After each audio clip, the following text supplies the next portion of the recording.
wujuhakum, akan Allah utus hamba-hamba Allah seperti zaman dulu lagi, uli ba'sin syadid, yang punya kekuatan yang dahsyat, yang kuat, yang tidak bisa mereka kalahkan.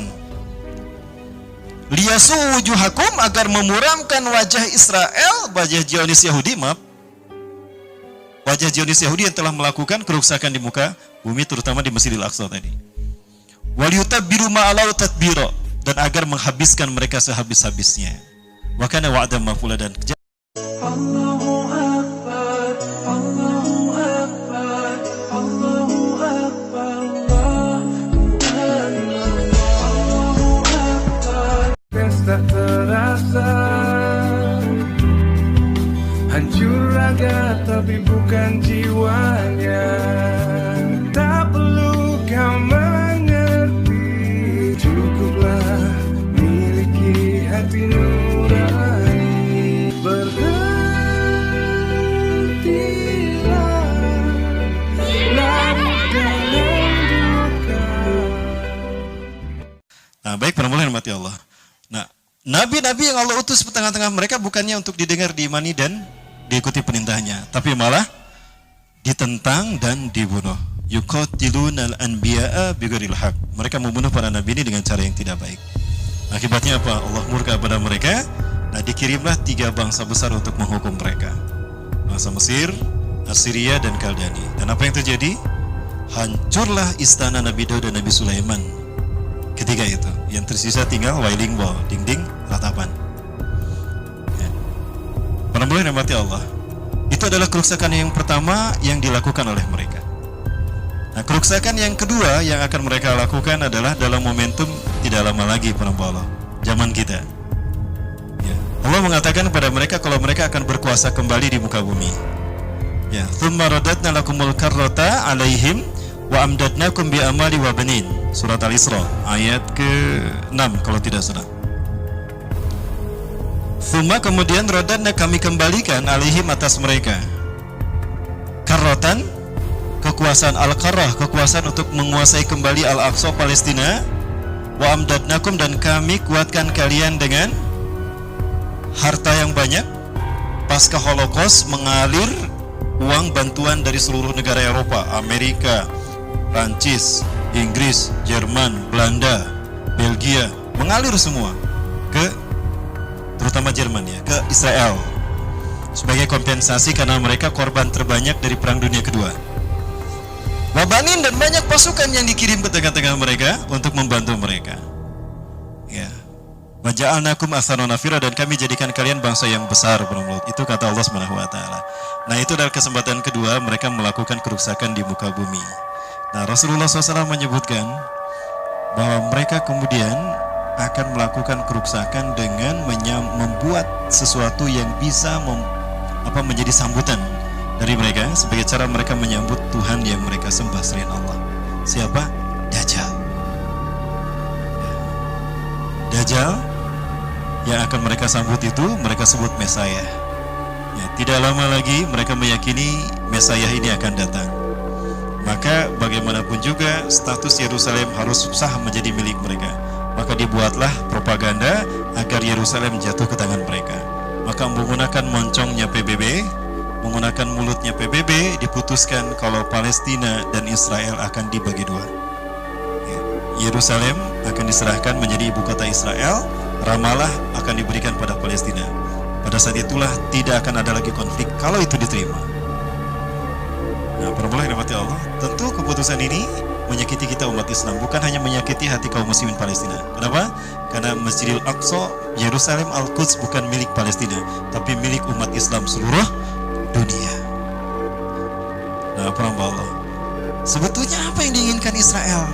Tidak lain yang diinginkan Israel adalah mengganti Masjidil Aqsa kita dengan sinagog Yahudi. Agenda mereka kita sudah tahu adalah untuk menguasai dunia dalam frame Y2 km, Year of the Yehuda Kingdom, atau disebut dengan Novus Ordo Seclorum. Dan mereka menjadikan Palestina sebagai tempat di mana mereka akan mendirikan singgasana Tuhan mereka. Wafilah, ini adalah Masjidil Aqsa, kiblat kita yang pertama. Nah, jika keputusan PBB tadi diterima dan disahkan oleh PBB dan negara-negara Eropa menyetujuinya, walaupun negara Islam tidak mendukungnya, maka ini akan jatuh ke tangan Israel. Dan kalau ini jatuh ke tangan Israel, kita sudah tahu apa yang akan mereka lakukan. Mereka akan menggantinya dengan sinagoga, Beit Sulaiman, Solomon Temple. Dan jika ini sudah terjadi, maka iblis dan Dajjal merasa menang atas umat Islam dan atas Islam, bahkan merasa mengalahkan Allah. Karena saat itu mereka eksis sebagai Tuhan penguasa bumi dan langit, Dwi Tunggal. Nah, ini kerusakan yang kedua dalam pandangan para ahli sejarah kontemporer. Inilah kerusakan kedua yang mereka lakukan, yang akan mereka wujudkan demi menyembah Tuhan yang mereka tunggu-tunggu, iblis dan Dajjal. Nah, jika ini terjadi, sudah barang tentu Allah akan menimpakan hukuman kepada mereka. Nah, di dalam Al-Quran masih dalam surat Al-Isra, فَإِذَا جَاءَ وَعْدُ الْآخِرَةِ, maka apabila datang janji hukuman yang kedua dari dua janji hukuman tadi, setelah mereka melakukan kerusakan yang kedua, لِيَسُوءُ وُجُوهَكُمْ, akan Allah utus hamba-hamba Allah seperti zaman dulu lagi, uli ba'sing syadid, yang punya kekuatan yang dahsyat, yang kuat, yang tidak bisa mereka kalahkan. Liyasu wujuhakum, agar memuramkan wajah Israel, wajah Zionis Yahudi, wajah Zionis Yahudi yang telah melakukan kerusakan di muka bumi, terutama di Masjidil Aqsa tadi. Waliyutabbiru ma'alau tadbiro, dan agar menghabiskan mereka sehabis-habisnya.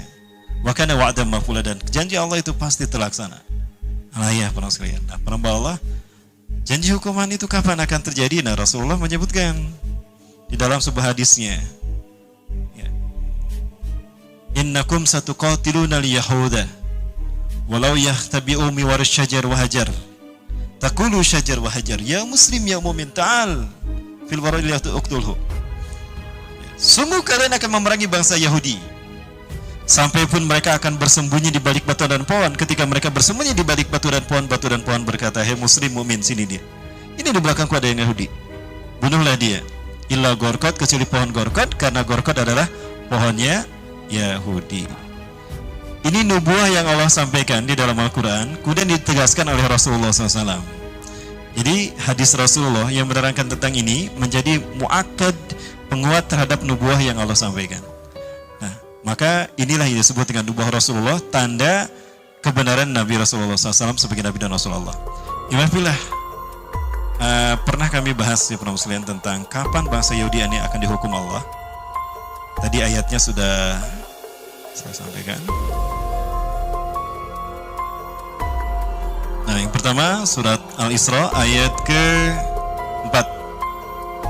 Ya, waqadaina ila bani Israil, dan kami tetapkan bagi bani Israel fil kitabi, di dalam Alkitab, latufsiduna fil ardi marratain, sungguh mereka akan melakukan kerusakan 2 kali. Wala ta'luna uluwan kabira, dan mereka akan melakukan kerusakan yang sangat besar. Faidah jawadu ulahuma, apabila tiba janji hukuman yang pertama, ba'asna alaikum ibadalana, kami utus kepada kalian hamba-hamba kami, uli ba'sin syadid, yang punya kekuatan yang sangat besar, yang sangat kuat. Fajasu khilala diyar, mereka merajalela di kampung-kampung kalian. Wa kana wa'dan maf'ula, dan adalah janji Allah pasti terlaksana. Apa yang dilakukan oleh Mesir Assyria Kaldani menghancurkan bangsa Yahudi sehingga mereka eksodus keluar semuanya. Tidak ada lagi yang tinggal di sana kecuali sebagai budak. Jadilah mereka bangsa tanpa negara, bangsa tanpa tanah air. Eksodus besar-besaran sporadis di tengah-tengah bumi, di atas muka bumi. Nah, Allah kembalikan kesempatan mereka untuk berkuasa kembali di muka bumi. Ya, surat Al-Isra ayat ke-6. Ya, Allah akan menguatkan mereka bi amwali wa banin, dengan harta yang banyak dan pasukan yang banyak. Pasukan Amerika, Prancis, Pakta NATO semuanya dikerahkan untuk melindungi kepentingan Israel. Pasukannya banyak digunakan untuk melindungi mereka.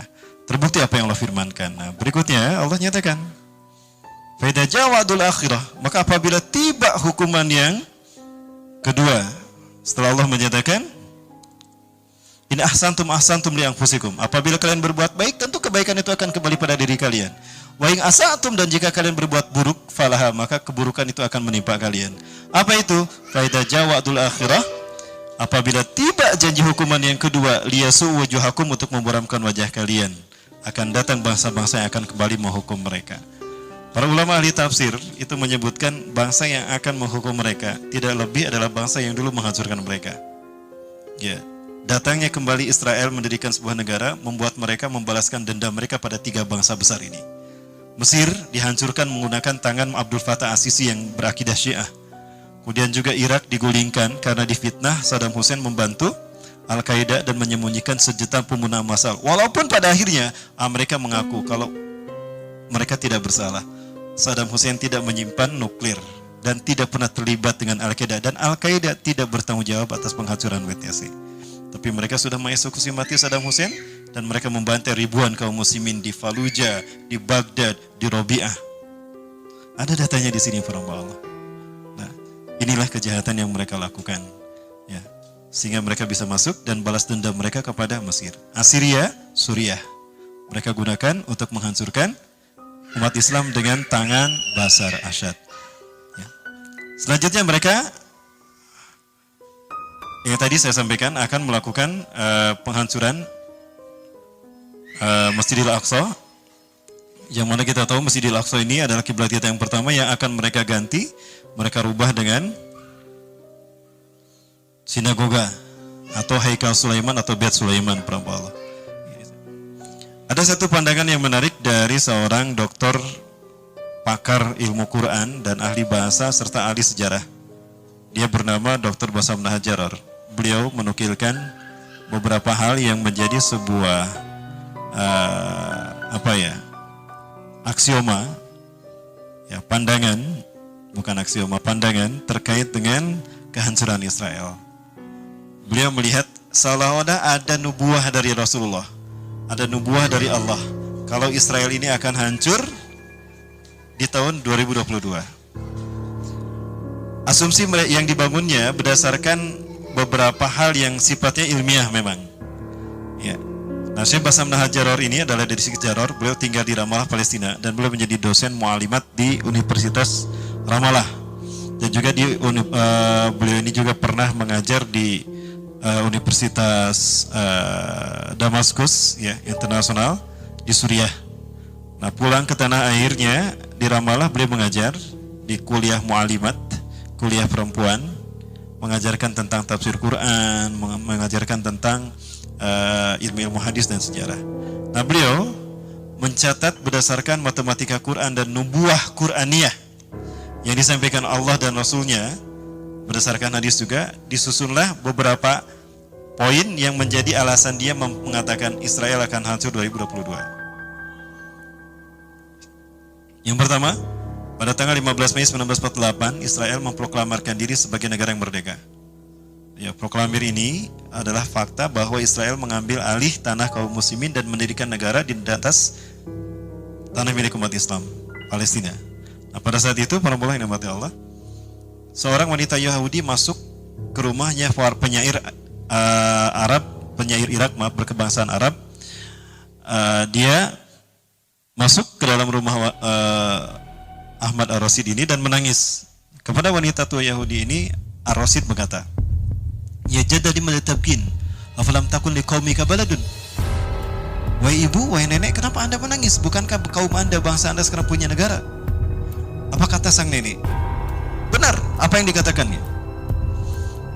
Tapi berdasarkan nas-nas dalam Taurat, bangsa Yahudi tidak akan pernah lama merasakan kemerdekaannya setelah hari ini, kecuali hanya 76 tahun saja. 76 tahun itu disebutkan di dalam Taurat versi mereka. Sekali lagi, ini Bani Israiliyat. Nah, kalau kayak kita lihat, orang-orang yang dirahmati Allah, pada tanggal 15 Mei 1948 itu bertepatan dengan tahun 1367 Hijriah. Artinya di tahun 1367 Hijriah, Israel memproklamirkan berdiri negara mereka di tanah Palestina. Nah, kalau ini dihitung berdasarkan angka tadi ditambah 76, maka akan menghasilkan angka 1443 Hijriah. Itu bertepatan dengan tahun 2022. Ini belum terjadi, tapi beritanya sudah ada di dalam Quran dan hadis. Inilah yang disebut dengan nubuah Quraniyah. Makanya yakin Muhammad Bassam Nahjar bahwa Israel itu akan hancur, dan beliau memprediksi angkanya 2022. Asumsi yang pertama dibangun atas pernyataan ini. Yang kedua, satu-satunya surat di dalam Al-Quran yang berbicara tentang hukuman bangsa Yahudi atas kehancuran mereka nanti ya, atas kerusakan yang mereka lakukan. Itu ada di dalam Quran surat Al-Isra saja, ayat ke-4 sampai ayat ke-8 dan 104. Nah, kalau kita hitung ternyata dari ayat ke-4 sampai ayat ke-104 itu ternyata qadarullah, Allah menakdirkan tersusun atas 1443 kata. Kata di dalam bahasa Arab ada 3 jenis, ada isim, kata benda, ada fiil, kata kerja, ada huruf, kata sandang, kata sambung, dan sebagainya. Itu dihitung ada 1443 kata. Apakah ini sebuah kebetulan? Bukan, ini nubuah Qur'aniyah. Dan angka 1443 bertepatan dengan angka hasil dari penjumlahan merdekanya Yahudi ditambah 76 tahun masa mereka merdeka di muka bumi. Dan 1443 bertepatan dengan 2022. Berapa tahun lagi perhamba Allah? 3 tahun lagi. Kalau umur kita panjang, kita akan menyaksikan hancurnya Yahudi. Nah, kalau Yahudi ini hancur, pertanyaannya, apakah kita akan menjadi penonton atau pelaku? Karena siapapun pasukan yang menghancurkan Yahudi, itulah pasukan yang terbaik. Sebagaimana Rasulullah memuji pasukan Muhammad Al-Fatih.